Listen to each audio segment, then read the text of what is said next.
Yes. So each year the district is required to submit a training participation report of all active and non-active members.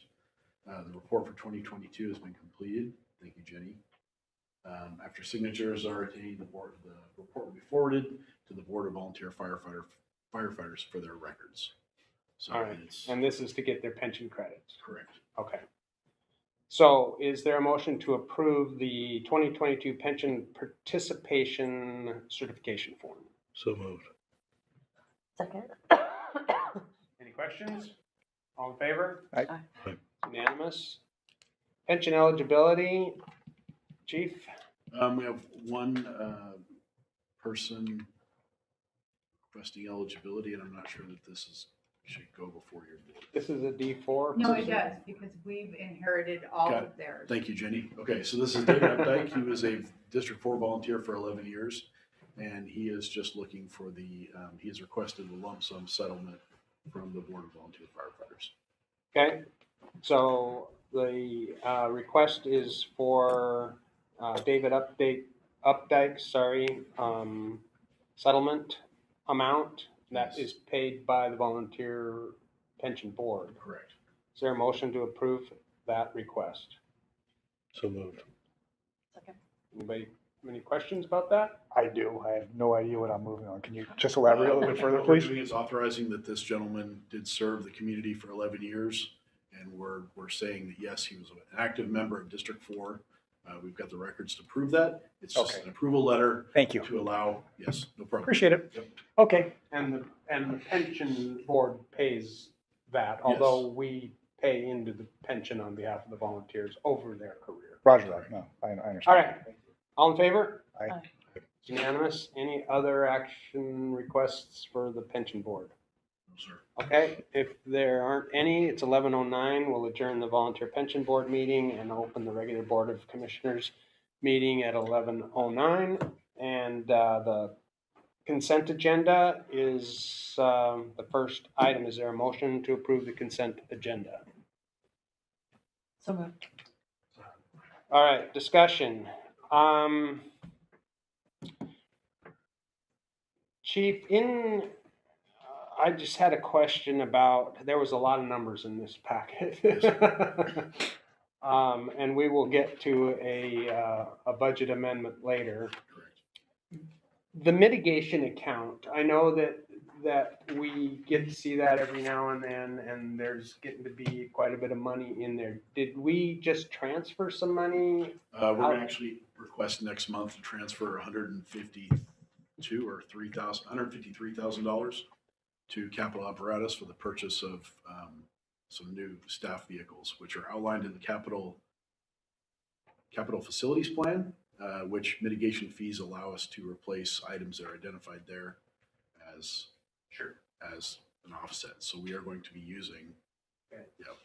So just for Matt's benefit, we collect mitigation fees for building projects, and I'll defer to the amounts are in the mitigation fees, how much per residence and how much per like a apartment or condo? Single family and duplex are 1,019 some change, and then the multifamily are 1,400. And then commercial, I'd have to get the list. There's a whole Right. So there's a fee schedule that is supposedly a mitigation for the impact to the fire department. It's just a one-time amount. We adopted that list some time ago, but there is a 5-year spending window. If you don't earmark that money in 5 years, you lose it. And so this is a number that we track pretty carefully so that it doesn't get refunded or goes away. And there are only specific things that you can spend it on. Yeah, that's my next question. It has to deal with the impacts of these new buildings coming in, and our attorney has given us instructions on what we can and cannot use that for. So I know the chief has been very diligent about making sure that if we do use that money, it's for the right purpose. In this case, it will potentially be for new command vehicles. Command vehicles and training as well. And just outfitting some different, as opposed to having cars, we're gonna move to a truck model where, so we're not putting all our dirty gear inside of our vehicle as well. Right.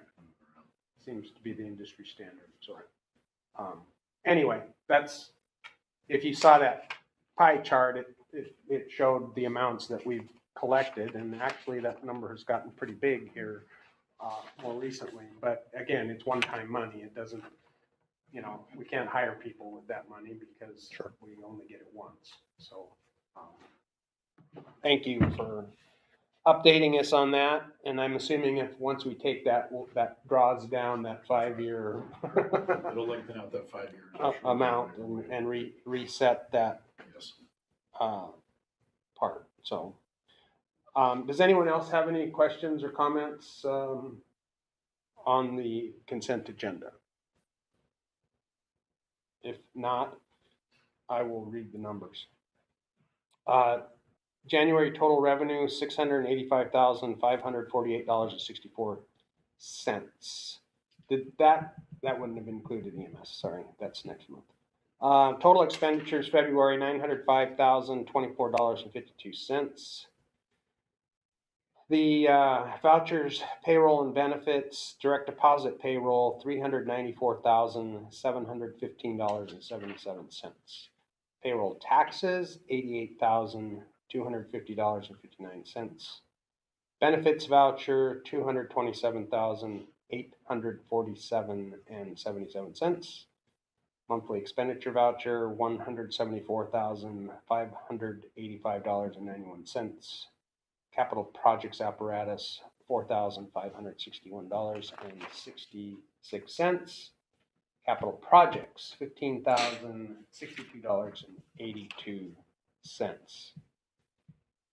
If there's no other questions or discussion, all in favor? Aye. Unanimous? Yep. Commissioner meeting reports. So I went to a FIT meeting on the 16th of this month.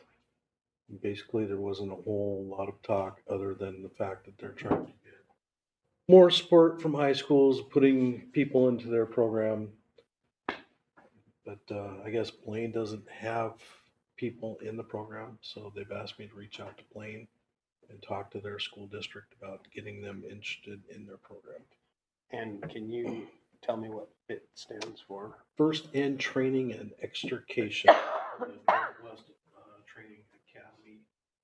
It basically is district-wide. Well, it's actually county-wide. They have various programs. They have a welding program. They have a nurses program.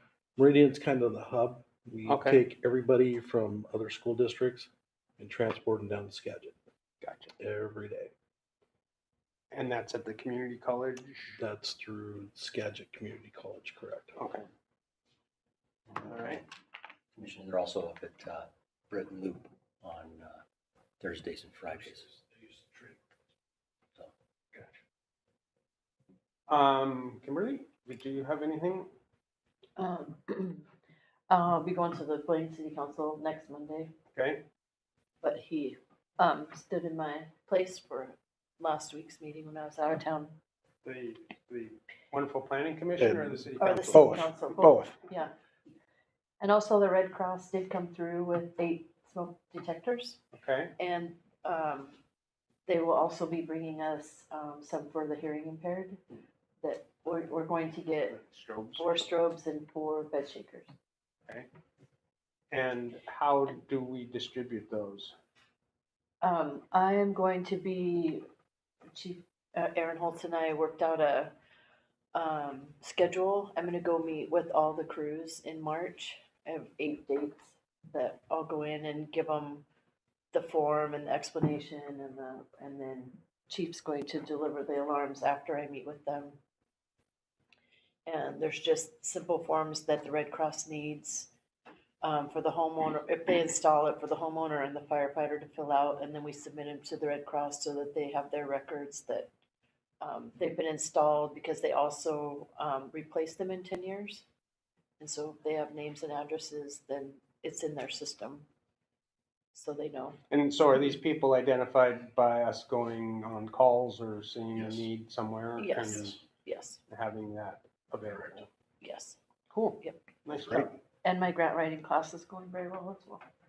Excellent. And I've forwarded you some contact Yes. stuff, and the chief will be getting you the report from Chief Hewitt on the station funding request. Perfect.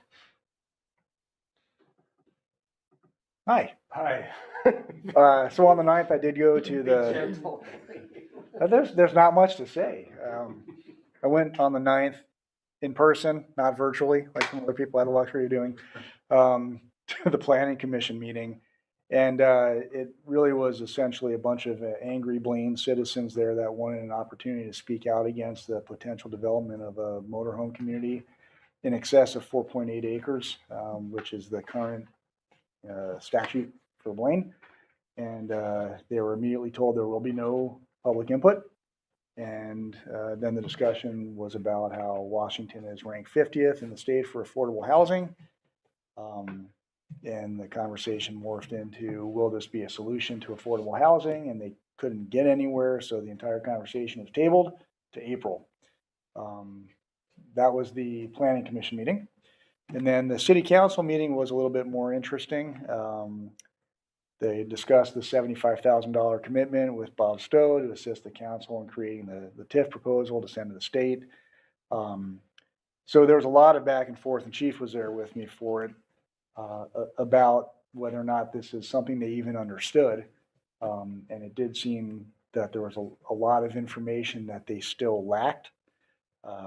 Ultimately, after they discuss about, getting the city manager to be informed and involved, and finding Councilman May proposing a study session and asking to delay the vote, Councilman Hill, who opposed tabling it and wanted to move forward. I sensed some strong urgency with him. The decision was basically made, we're going to come back on the 27th and have a presentation with more data analysis for the TIF and see where that takes them. And then between that city council meeting and then coming up on the 27th, obviously they just had the recent TIF meeting, which I was unable to make. But really what I sense from this, and I don't know if Chief is on the same page with me, is that there were people pushing for to get a TIF to state, because if they didn't get at least the framework into state for review, they would have to wait for a full year to do it again. So I don't know if the attitude was better do something uninformed now than informed and wait a year. So I left there not feeling very positive about the direction it was going. But I guess it still has yet to be seen. I don't think I walked away with any educated, informed information at all. All right. You're welcome. Let's see, on the 9th, I attended the District 4 levy preparation meeting with Liz Loomis, and I guess we can get an update on that under unfinished business. It was nice to meet her and see what sort of ideas her and her, who's the other person that, AJ Chippendale. Yes, she's kind of the nuts and bolts, trying to figure out how to get the message out person. So very interesting. I was impressed. So we'll see where that goes. We'll talk more about that. The chief and I attended the Washington Fire Commissioners and Fire Chiefs legislative session in Olympia on the 16th and 17th.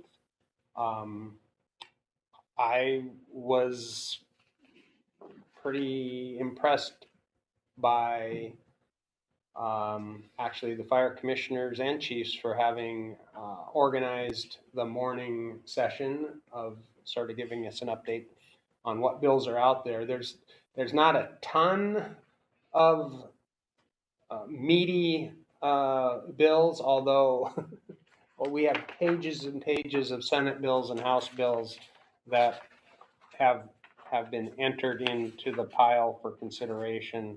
Probably the most important ones,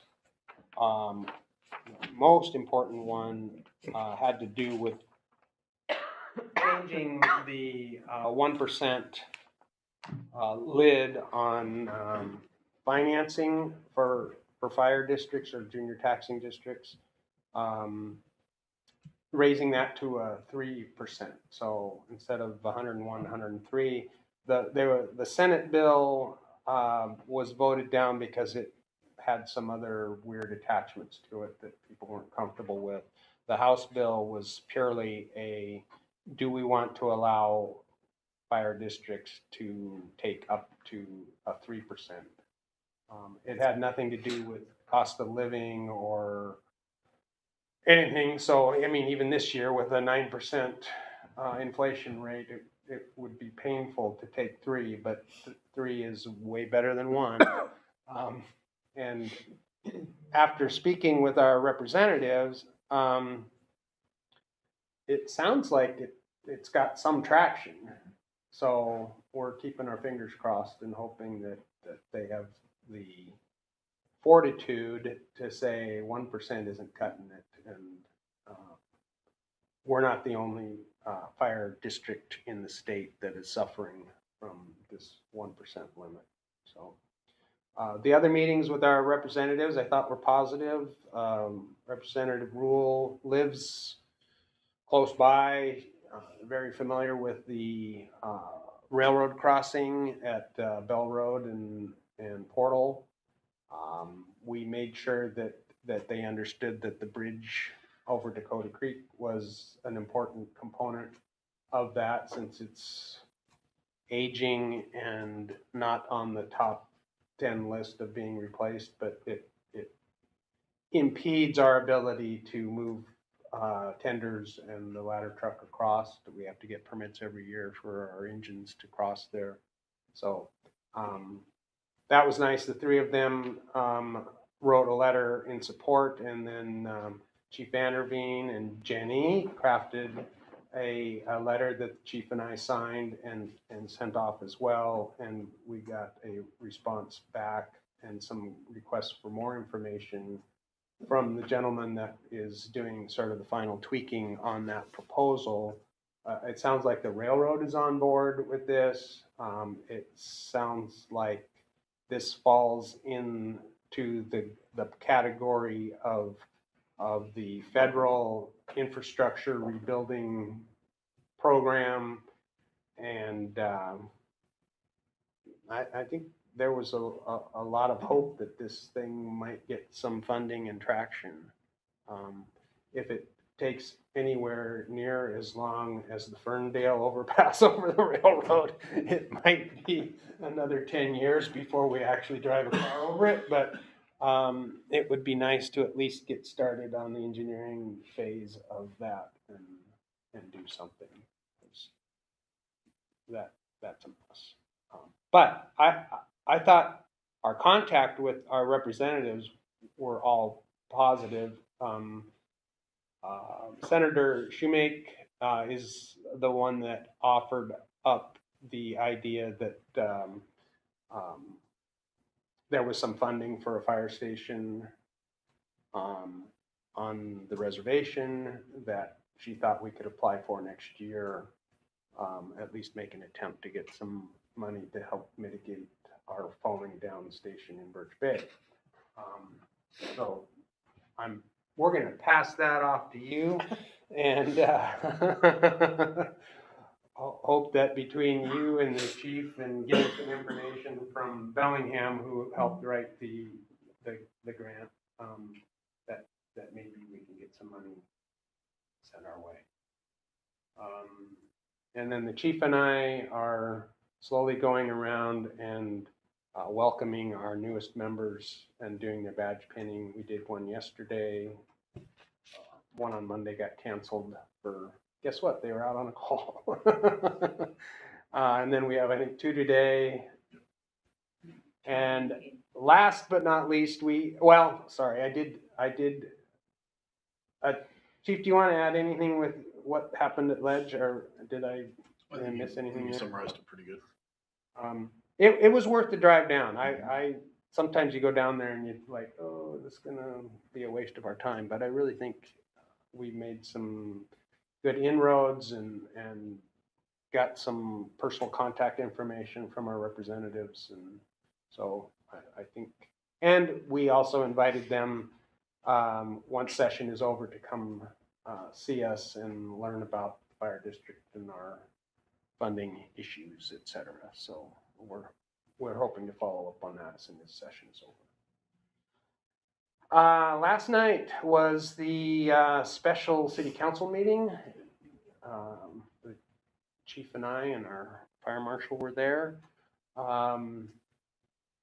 It was specifically to learn a little bit more about the tax increment financing issue, and even more specifically to entering into an agreement with the two contractors to help share the cost that the city has incurred in studying the taxing mechanism.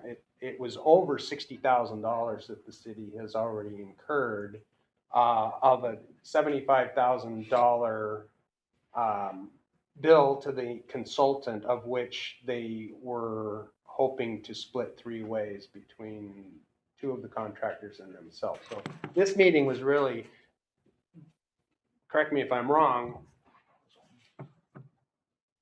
should we collect $50,000 from the developers and move this project forward, all with saying we haven't made a decision, we've got time to do this, it has to go to the state treasurers to be reviewed, and we still don't have to make a decision until after we get all of that information in up to 3 months.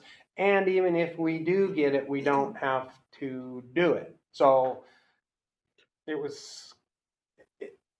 I think it was an opportunity to explore some funding mechanisms. I was disappointed in the presentation in that it didn't clearly state where that money comes from. It's basically a home equity loan, if you want to call it that. They borrow against their ability to repay based on this new development area, future tax collectability.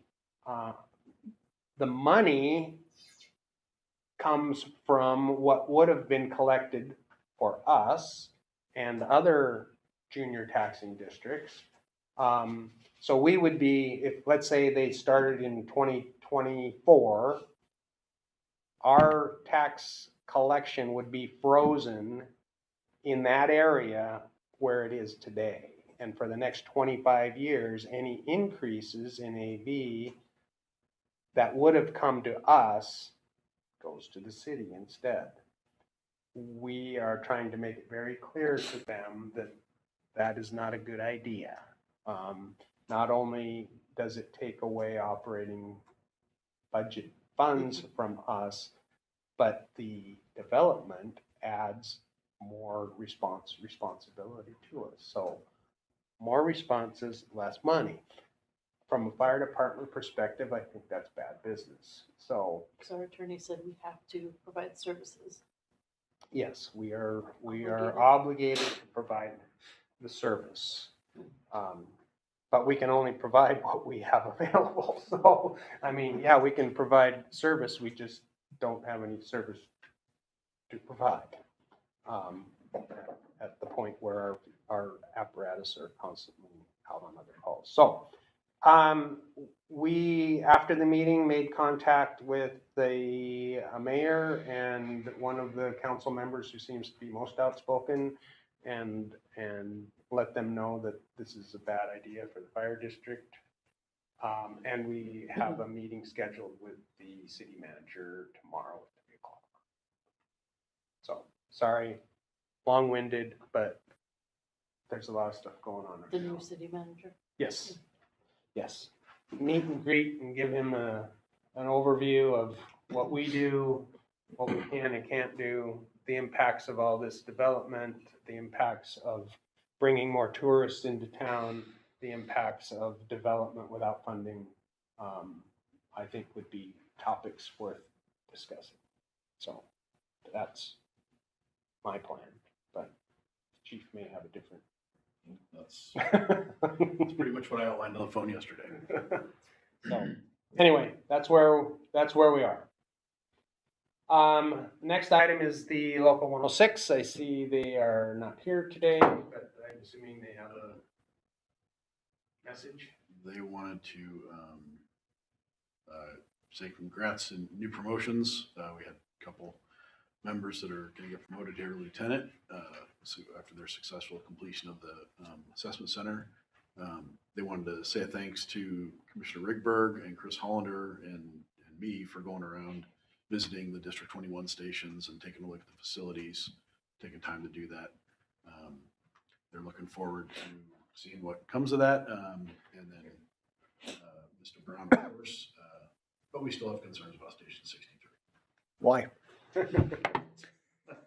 Hey, quit braining. And that's it.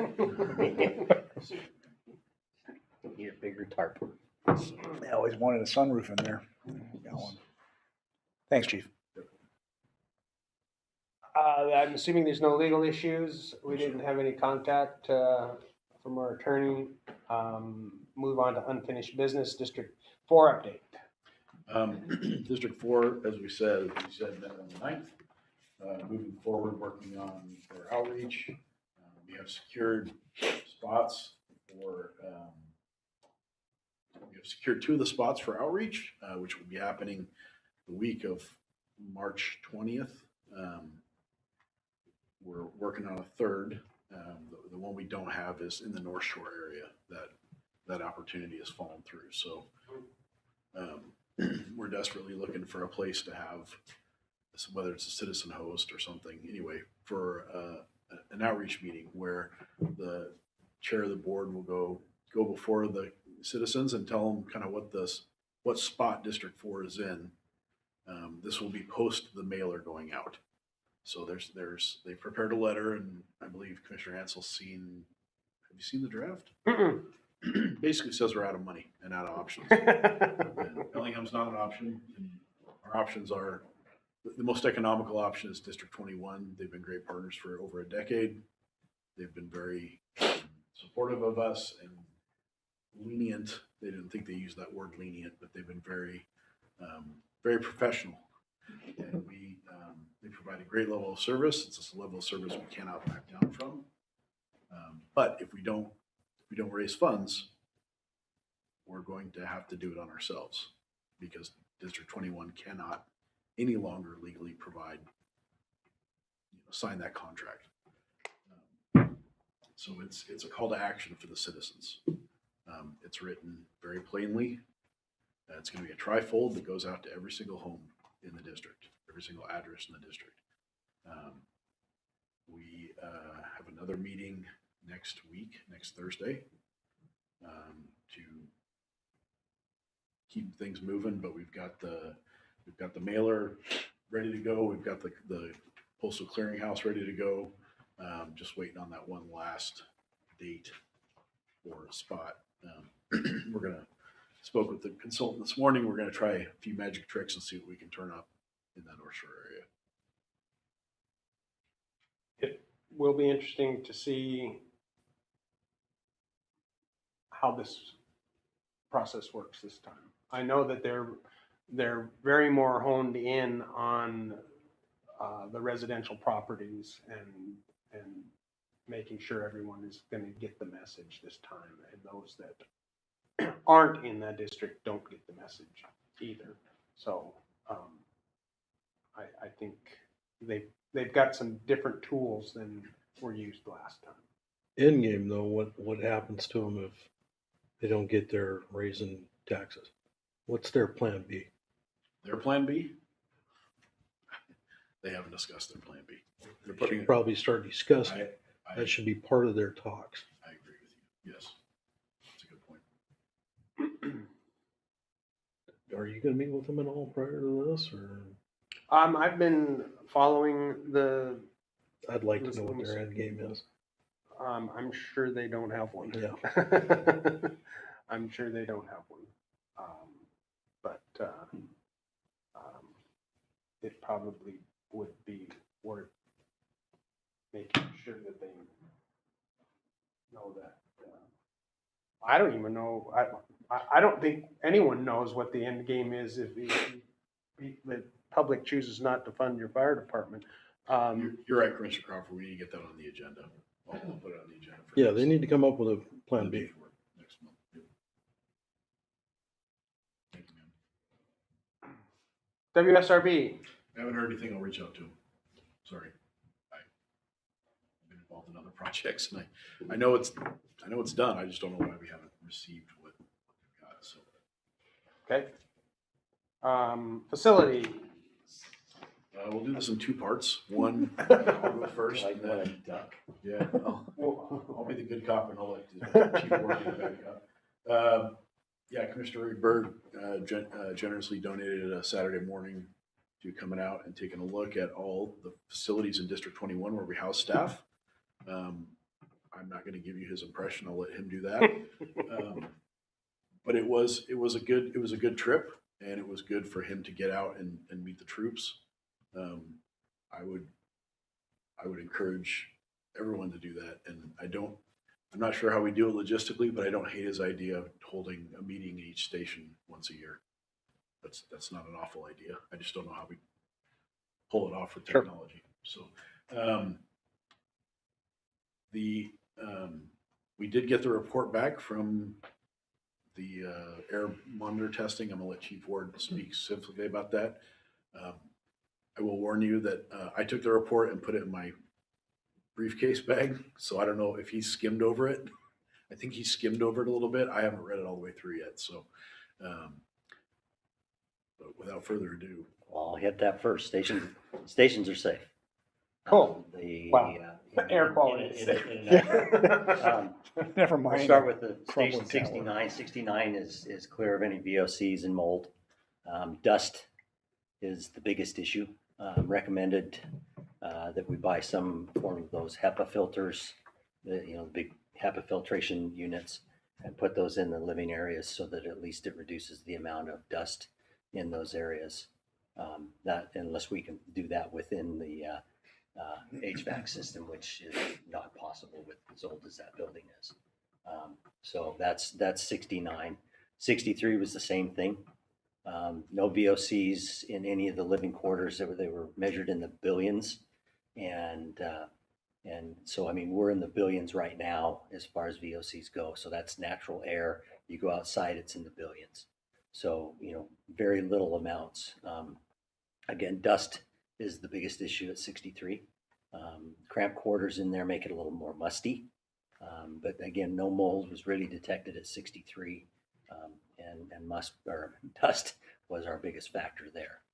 Fortunately, with the leaks that we've had in that building, that was a concern that, there's mold in there, and there is mold, but it is not mold that flourishes into any kind of respiratory or health hazard.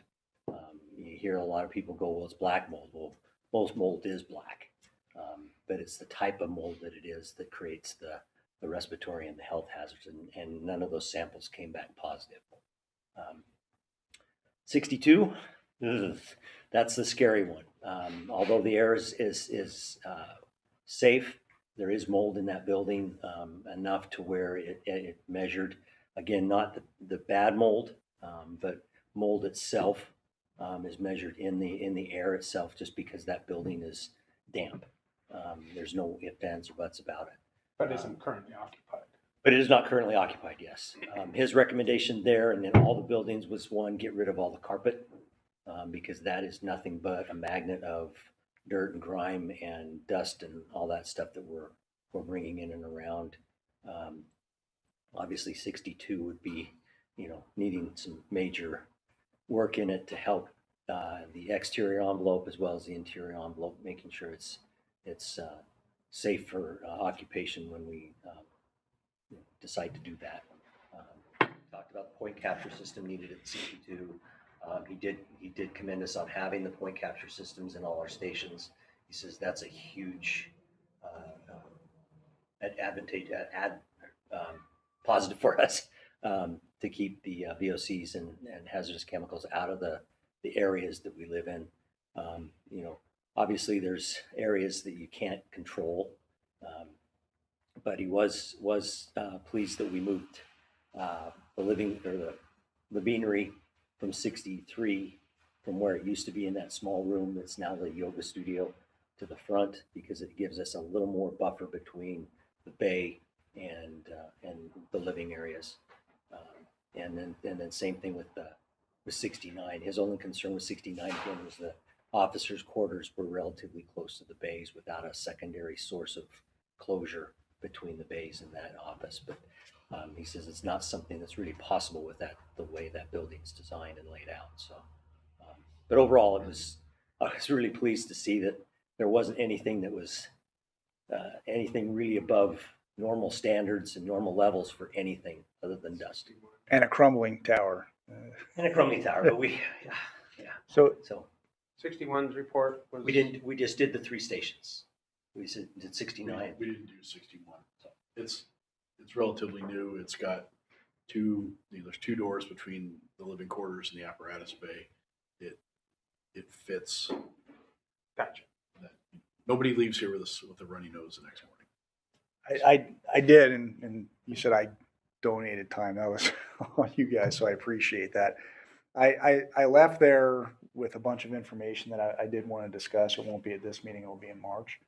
I took a lot of photos that I'd like to share with the commissioners as well.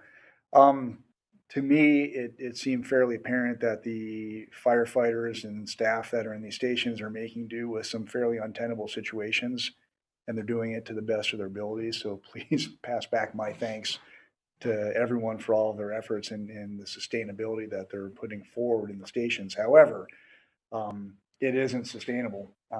The things that I have seen are not sustainable, and my heart kind of goes out to the people that are living in conditions where ceilings are caving in on them and they have to wear hard hats going into a training facility that they shouldn't have to wear hard hats going into.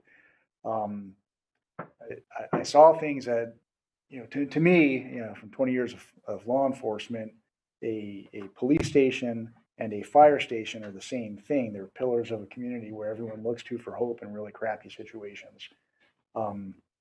When you walk into a fire station, when you walk into a police station, you want to feel the pride of your community, and they're doing the best that they can. And I think we're kind of in a critical mass situation. I mean, you're talking about another agency just south of us, right? That's having some challenges. I don't want that to be us. So there will need to be some significant discussions fairly soon with the commissioners about finances, and triaging where the repairs need to happen. I don't think it's a fair solution to say, Chief, we need to repair X, Y, and Z, and he has to make choices between like the ceiling falling off or doors falling off. We need to be thorough in what we do. Otherwise, we're just blowing money. And I don't want to be part of a group that blows money. I want to be part of a group that finds long-term tenable solutions that brings pride back to the people that are living in these stations and doing the best that they can. Again, I don't know that this right now is the most appropriate forum for it, but I did feel pride in the people that are working so hard to make it look great and be great to the best of their capabilities. But we need to invest in the infrastructure. There's no doubt about it. Everything I saw and everything you're saying, and you said it so kindly, very nice of you. I'm not going to be kind about it. I mean, we literally have people living without ceilings in some areas, and it should never be that case. We have walls that are torn off. Shouldn't be the case. Firefighters shouldn't have to go out and fight a fire, come back exhausted with injuries to their body, and go to sleep in a place where it might fall down on their head. Just shouldn't be the case. So that's all I'm going to say about it right now. I appreciate your brief talk about it, but I will be presenting some photos and a little bit deeper thoughts and opinions coming up. Very good. Appreciate you taking the time to do that. Sure. And in addition to that, we had some water issues again at Station 63. Fantastic. Yeah. We had, It's 63. I've learned that's an expression. We had the internal waterfall in the bay that was due to some splitting, heaving and hoeing from the freeze thaw that we had. Opened up one of the literally opened up the roof right into the bay. And that's just from Reese thought there was nothing anybody did wrong, or Axiom, who does our roofing, did anything wrong. They were out and they got it fixed. It has sealed, it's sealed, and it was successful.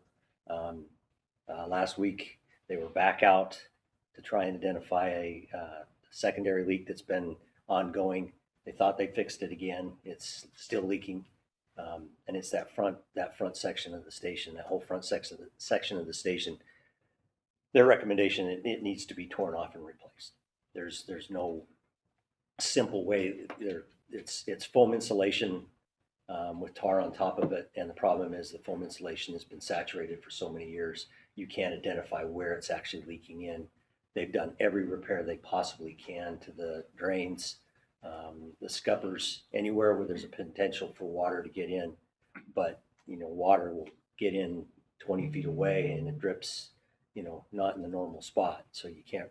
It's tough to track down, and without ripping it off and putting new down and doing it a proper repair, they're just chasing their tail. So, and that's unfortunately where we're at on that station. Give you an update on 62. We're kind of in hold. We've got the plans and everything all ready to go. If we decide to move forward on an exterior remodel on that, we'll go out for RFP. Highline has already given us information that they will be able to give us proper documentation to be able to go out properly, so that anybody who would like to bid on it would give us a reasonable bid back on it and not be confused. Station 72, I'm waiting on one more bid. We are just getting 3 bids, even though we're going to use the Small Works roster.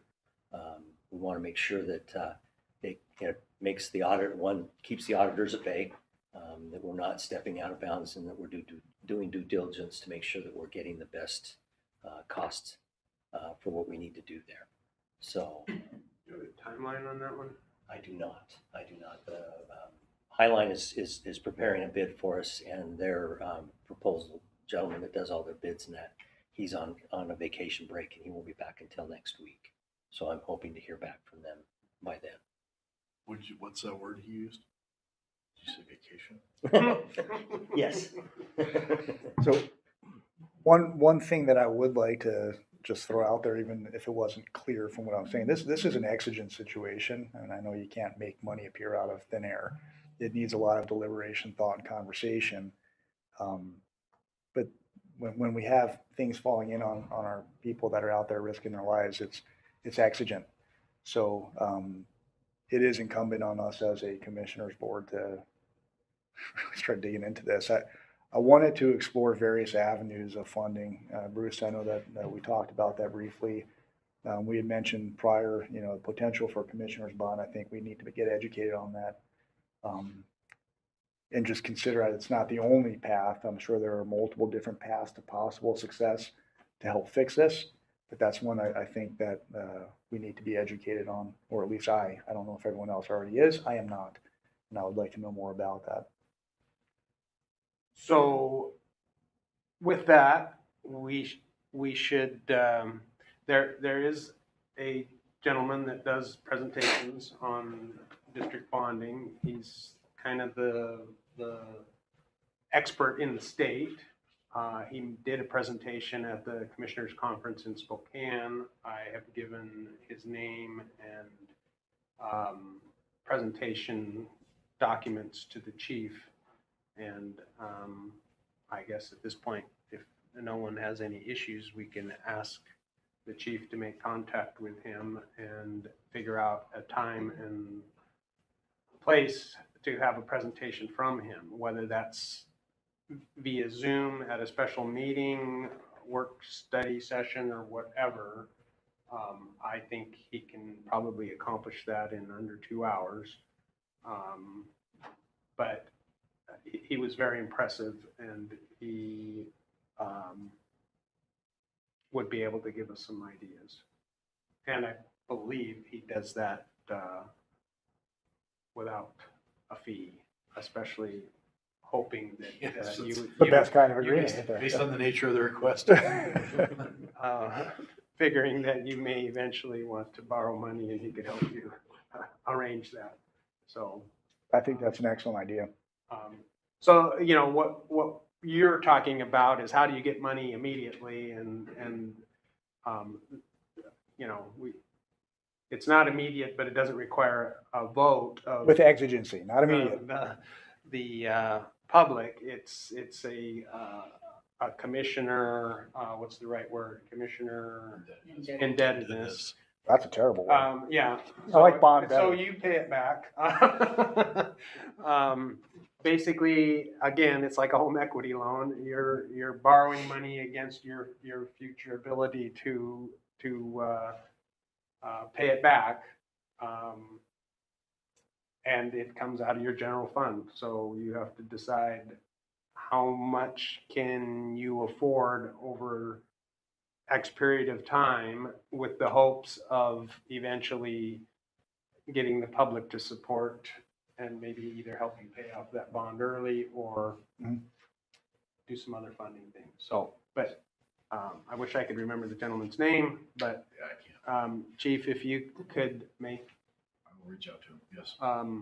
get some ideas of when he might be available to do that. And then Jenny, if you could let the board know when we would be available to listen to that. It certainly would give us a couple more tools in our very small toolbox to work with. Thank you. Yes. All right, anything else on facilities? Tiles are all still here. No, that seems like enough. Well, I mean, yeah, thank you for keeping an eye on things. I think the crews know that we're trying to do our best to mitigate this stuff, and we're looking for any buried coffee cans or anything in the backyard. But 63 has always been on my radar from when I first started here, and it's just continues. I cringe when I drive by that station. I just like it needs to be fixed. I don't want to see a blue tarp on the roof. But anyway, BLS refund allocation. Chief, please offer us some good news here. After much waiting and anticipation, we did receive our BLS Hey. allocation as well as our equipment reallocation or reimbursement for equipment that the district spent putting the power load units into the 8 cars. So we received a total of $883,994.29 from the county early last week. It's been deposited, checks have cleared. One project that's done. Finally, thank you. And now we can move forward with billing them for this year's. It's on the agenda for So- today's chief's meeting this afternoon. Okay, so in this new levy cycle, there was some BLS money allocated, and it requires proof with vouchers. And I think the chief would agree that the sooner we submit those vouchers, the less length of time it will take to get reimbursed for them. This last round took about a year, so it would be nice to get reimbursed this year for our expenses this year. So, thank you. Yes, finally, check something off. All right, we need to find out what you guys want to talk about at the planning meeting, which is March 11th. It's the 11th, right? And did I read it correctly? It's at 8 a.m. Yeah, Can we do 6 a.m.? I would do 6 a.m., but nobody else did. Just you and I. Here at 61. Yes. It is a special meeting, right? Yeah. And so it's open to the, Study session, it's a yeah. study session. It's open to the public. We've been invited labor and anyone else who wants to attend that, but we need to sort of solidify now what we want to talk about at that meeting. And I know that I'd like to do a presentation at you that wanted meeting. to do something with tiramisu and. I do request tiramisu as well, Travesty that we don't have it here. Anyway, so as everyone was kind of talking about things that were going on here, I think this stations and either repair issues and or rebuilding issues or figuring out some ideas with that and get your presentation Yeah. on the state of the stations. Correct. The funding piece, I don't know if the bond funding ideas would be available by then, or probably be too hard to Yeah, put his it may be presentation. too hard. Yeah. But I think we need to discuss what our options are. I mean, levy lid lift is certainly right up there on the need for 2024.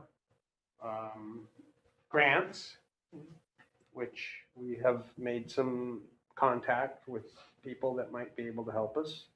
Thank you for doing that. And then commissioner indebted bond option, which in my mind is a short-term stopgap, get this stuff tenable, and then repay ourselves through whatever cycle we can convince the public to help us with. And then I think we need to talk about our plan for the levy lid lift cycle.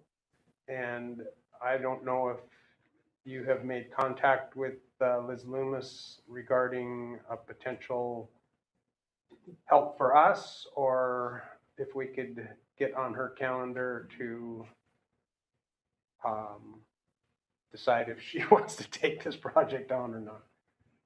So I don't, if you see her or have I will. an opportunity to ask if, once she's done with District 4, if she wants to Take us on. dive into District 21. Yep, I can do that. And it would be worthwhile. I know that Commissioner Rigberg has asked me on several occasions, what can I say, what can't I say, what am I allowed to say? I don't know if that's a Richard Davis topic or, but I think we as a board need to sort of have a candid discussion about when we're going out and talking with our representatives and our council members and our city managers and our mayors, what tactics are we going to use and what's appropriate and inappropriate, so we can figure that one out and maybe have a little open discussion on how we want to manage that. You've been good as my filter so far. I appreciate it. Please call me before anyone else got, Jenny, I know that we've kind of thrown things out at the last meeting. Is I there, was gonna say there was a list from our previous meeting. was it in our agenda Yeah, or in our meeting minutes? it was. Thank you. I thought I'd seen it somewhere. Yeah.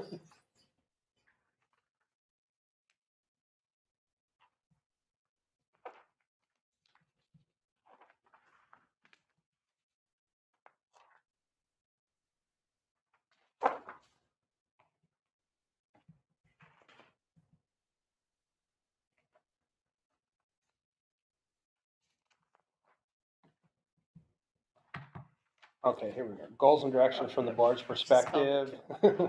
Where's the district headed? Financing, we got that one in. Buy-in from the community, that's probably Liz Loomis's job. So yeah, I think we should put some sort of board goals, both short and long term, for where we see we're going with the district. It seems like all the issues that we're gonna talk about require money. So funding is probably our top priority. A lot of big. I guess, hopefully, we would like to engage labor in those discussions of how we can support each other and get the message out to the community as well. As they know, we can't ask people to vote yes. We can educate them, but we can't arm wrestle them into voting one way or another. So our messaging has to be different than what their ability to message is. And we need to have a good collaborative relationship with that moving forward, so that we're not competing with each other for what our message is going to be. So hopefully you folks will be able to attend on the 11th. Perfect. All right. Anything else, Chief? Do you have? No, that's a pretty comprehensive list, and I think it's a good place to start. We can go lots of directions just with those topics there. So I think we'll be able to cover everything we need to cover. I'm sure we'll talk Good. then about if there's anything specific within those topics you want us to research or have prepared for you prior to that meeting. So. All right. Any other unfinished business? Move on to new business. The budget amendment.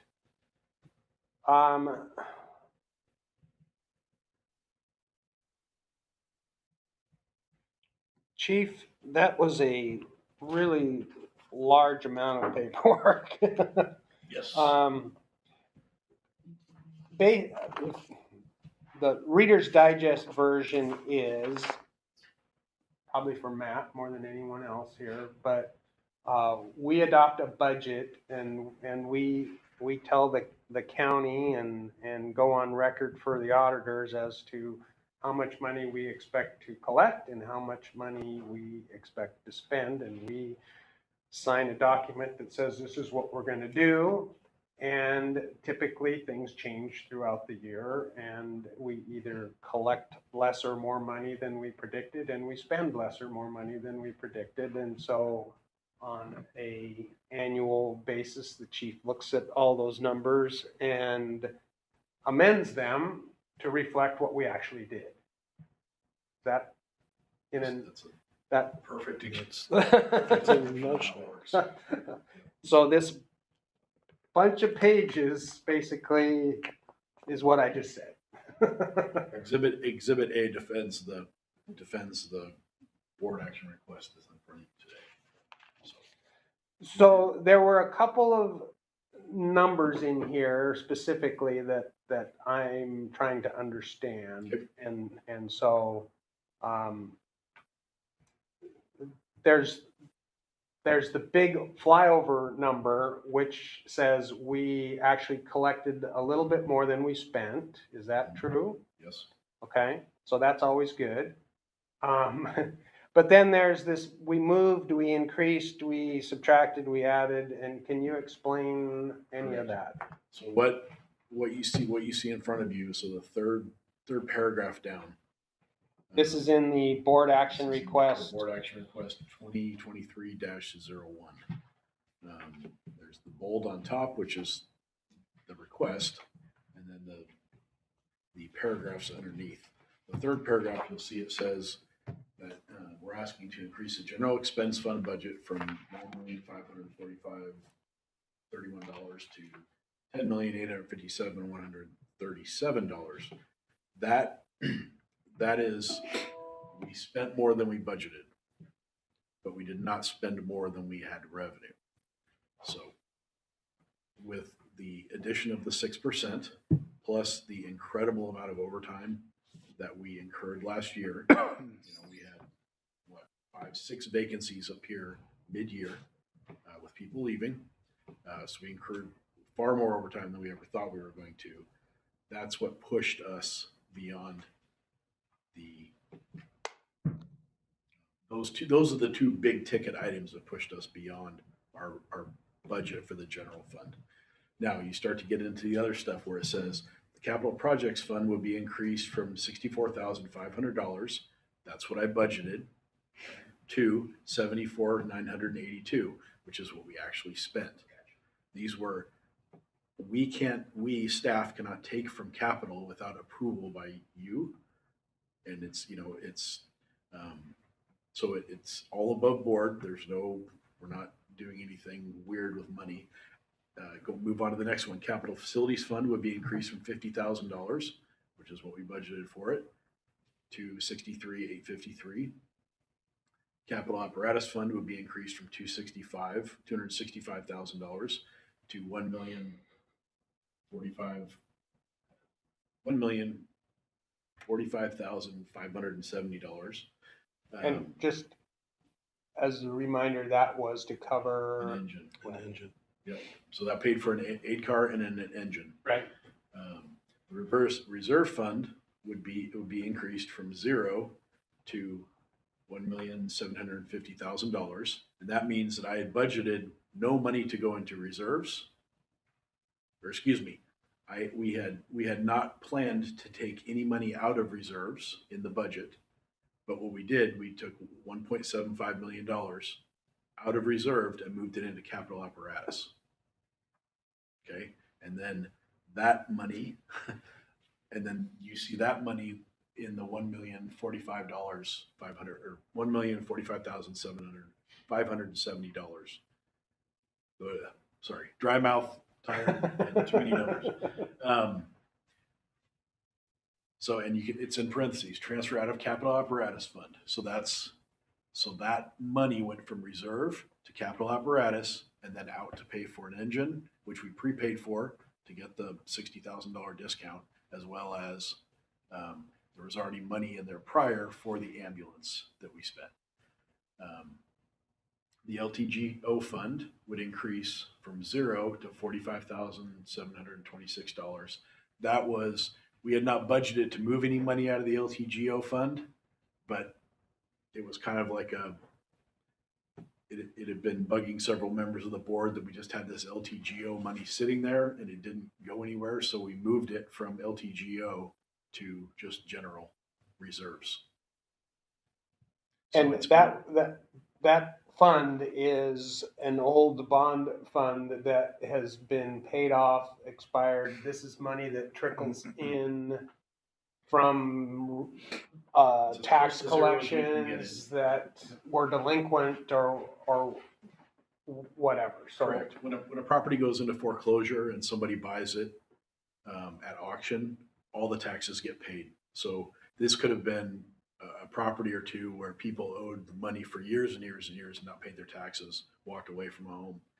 The land sells, everything comes due, and so they have to pay all those taxes that are due. So I guess the confusing part is why if we've paid off a bond and it's gone away, is there still money coming in? And it's just the way our taxing system works. Very efficient. Okay. So are there any other questions, comments, or concerns? All of the supporting documents and numbers, and thank you to you and staff, and I'm sure Benita for putting all these numbers together, allowing us to have total transparency. They were highlighted. Yeah, I like the highlighted parts. That was very It was a nice. lot. The red herring. But That's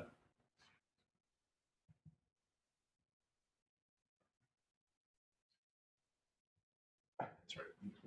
we good? Yeah. All right.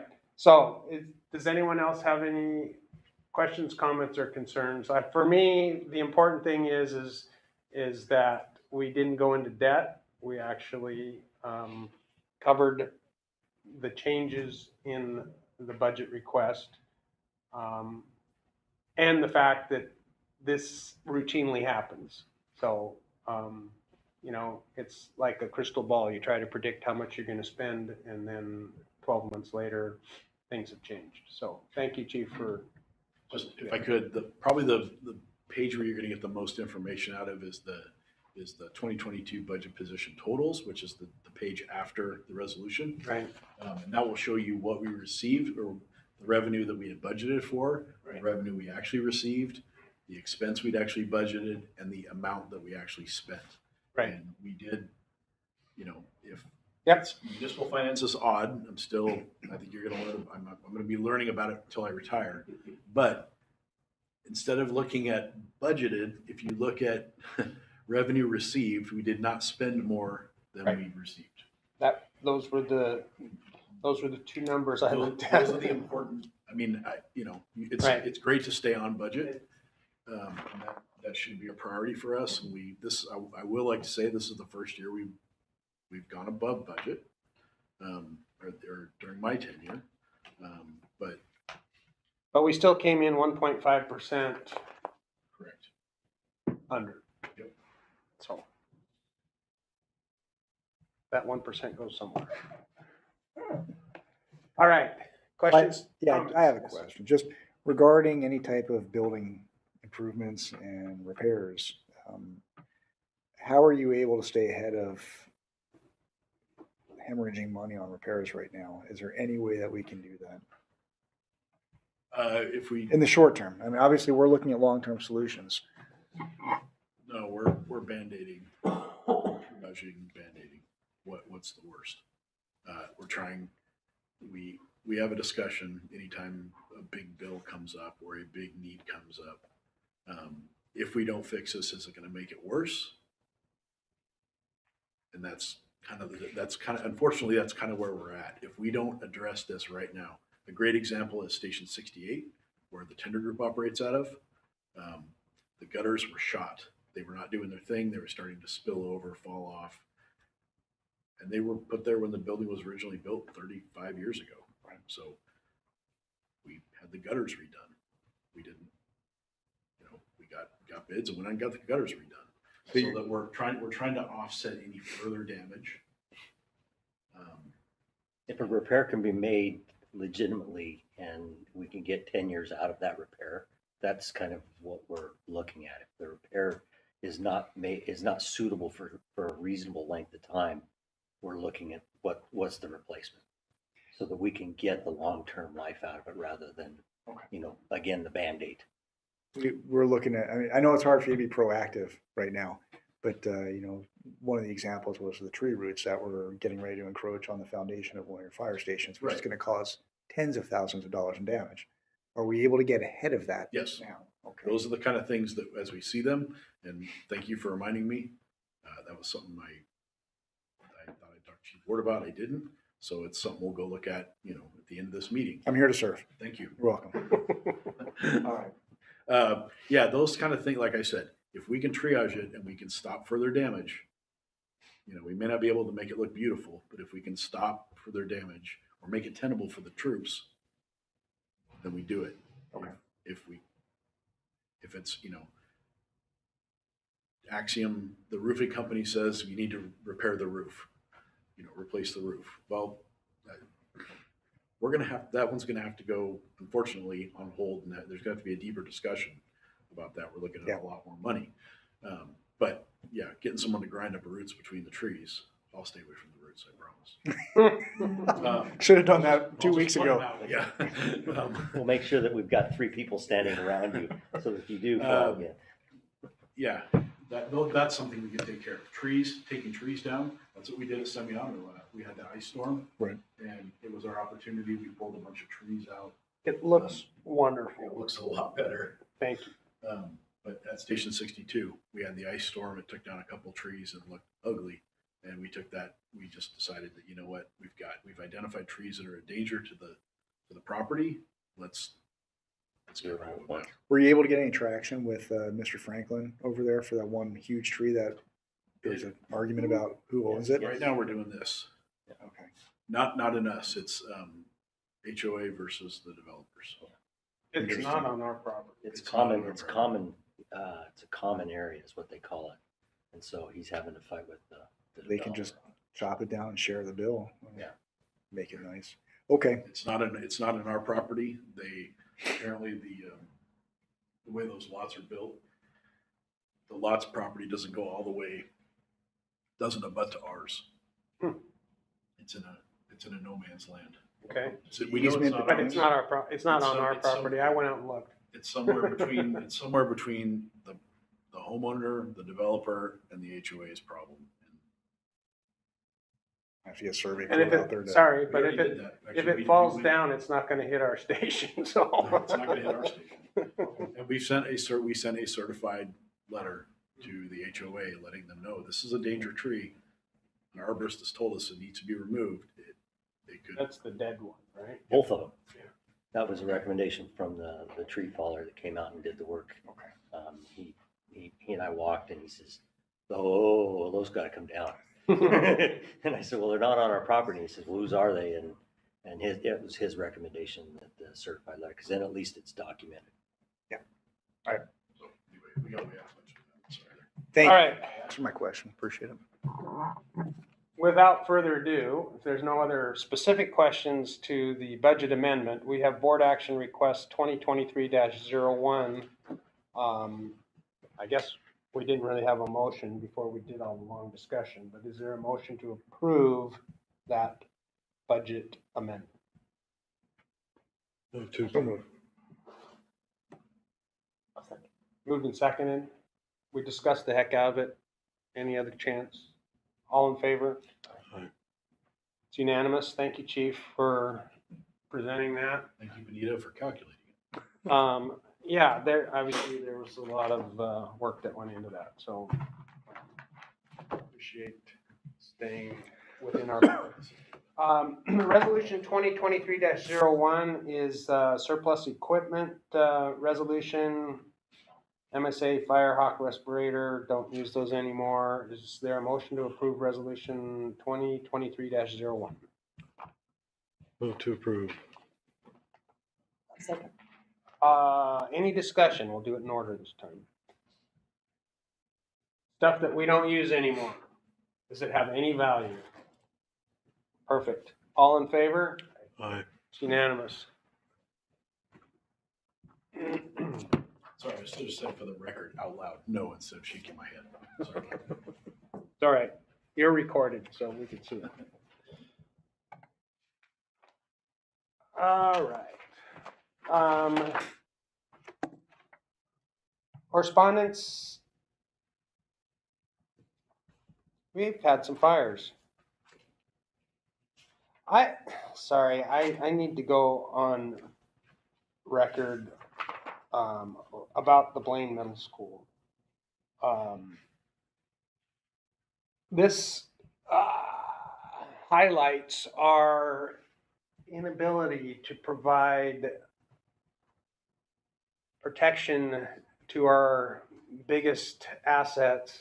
And it's no fault on our employees or the fire chief. It just demonstrates how close to the edge we are as a fire district.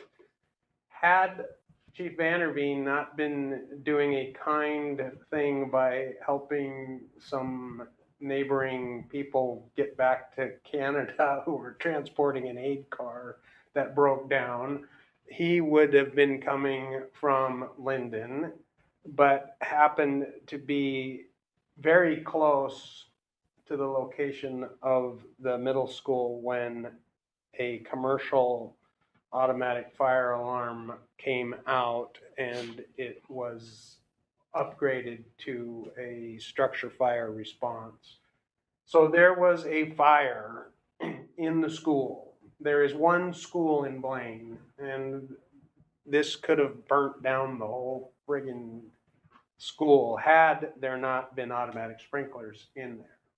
And my understanding that there was a short in a microwave in the kitchen, which actually caught fire, which actually ignited cabinets, which actually spread fast enough and hot enough to activate a sprinkler head, which actually extinguished the fire and did its job. The chief arrived. He was the first fire department apparatus on scene by himself. Made sure that the building had been evacuated properly. Our two closest units, Blaine and Birch Bay, were transporting patients to the hospital. The first arriving engine company, 69s came, and I believe Ferndale. 42 was the first. So Ferndale, 42 was the first engine there. Correct me if I'm wrong, it was 15 minutes to get our first unit on scene. Between 12 and 15 minutes to get the first unit on scene. That is just, I after you told me that, I woke up at 3 a.m. just going like, holy crap, we dodged a huge bullet here. And I've been saying that for 6 years since I've been on the board, that we are one call away from a horrible outcome.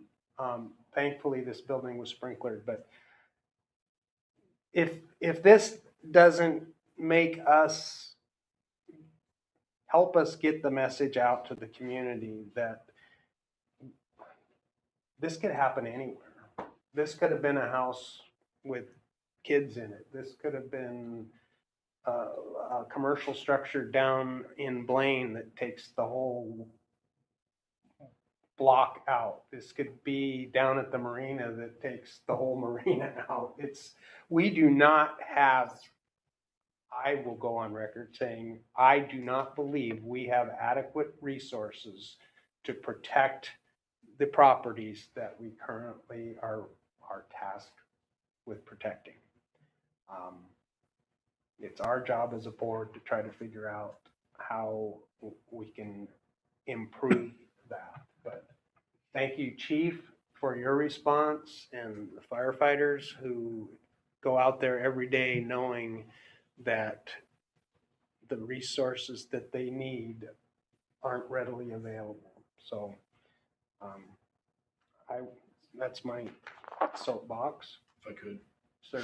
I'd like to point out we've had literally multiple fires since then, and it's been the case every single fire, that at least one unit, one of the closest 2 units, have been out of service on a medical emergency, which are important. We need to cover those. That's what we do. But we're having our engine companies show up, and I know that most of you know this. They're showing up without backup. So, and we're minimally staffed. We're at 3. So technically we can't go in. They can't do anything. I mean, there's things they can do. They cannot go interior and attack a fire and put it out legally without 4 people on scene. And right now it takes about 12 minutes to get 4 there. We've dodged a bullet a couple times. One time we had the medics were around the corner, and they arrived, and we counted them as 4, and the crew went in and did their thing, and it saved a house. But we have had, and since the Blaine middle school incident, we've had all of our crews deal with that every single day. Yeah, and having done it for 30 years, I applaud them for doing it, but want to say that we need to do something better. And I'm committed to that. We're just trying to figure out how to get there. So, anyway. Thank you. Certainly. Next meeting.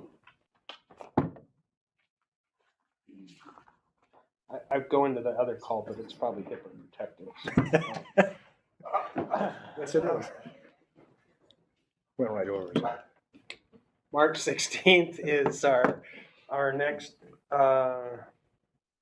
regularly scheduled meeting. Is that okay with everyone? Let me triple check. Yes, yes, yes. Stand by one.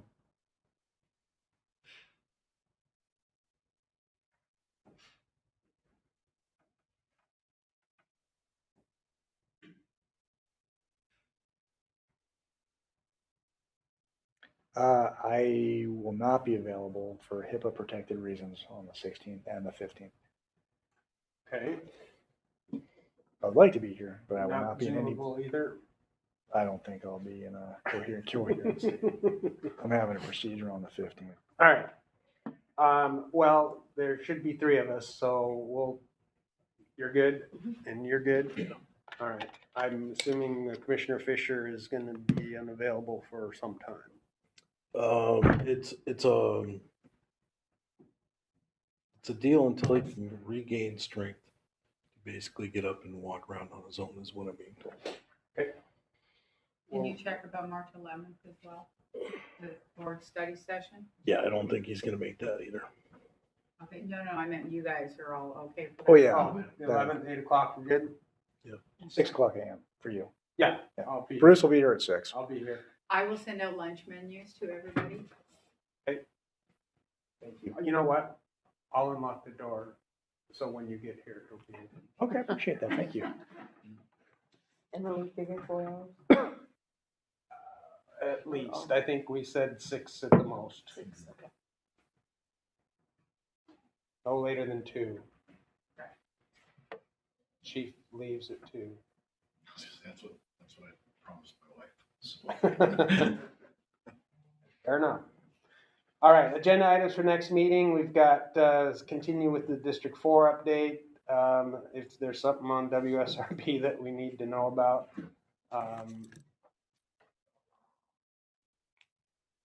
I guess we've kind of beat the heck out of facilities, so unless there's something that needs to be reported, I guess that could go in your regular report.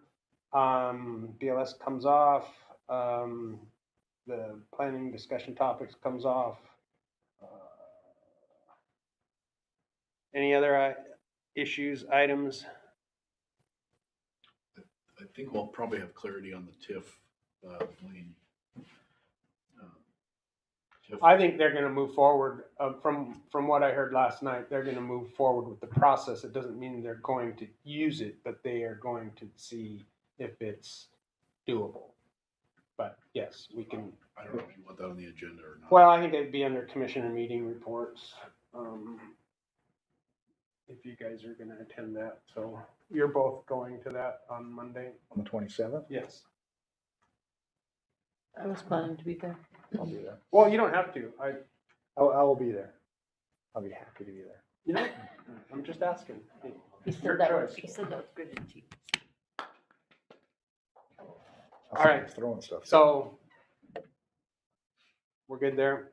And then we need an executive session.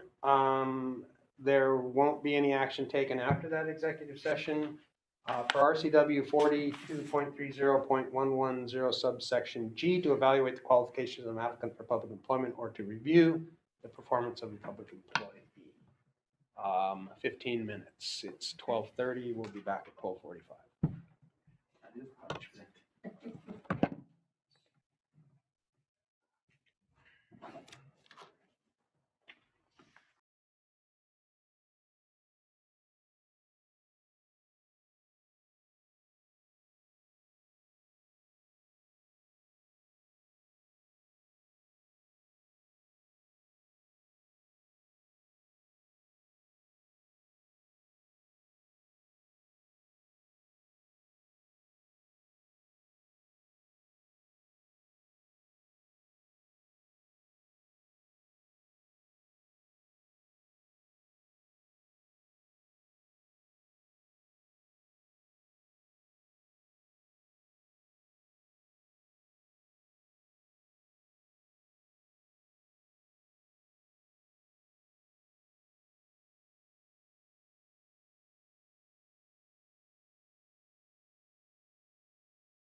Family proceedings. That's right. We have a 1:30, is that what we're doing today, chief?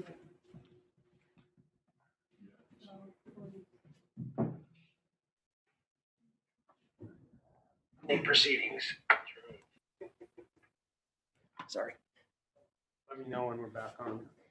We have a 1:30, is that what we're doing? We're back on. It's just I don't have a picture for you. Something again has happened. 2 o'clock? At 69? And then we're going to 63? Back on, executive session's over, no action will be taken. 12:47, we got documents to sign. I'll make a motion to adjourn. Second. All in favor? I, Meeting adjourned, thank you, everyone.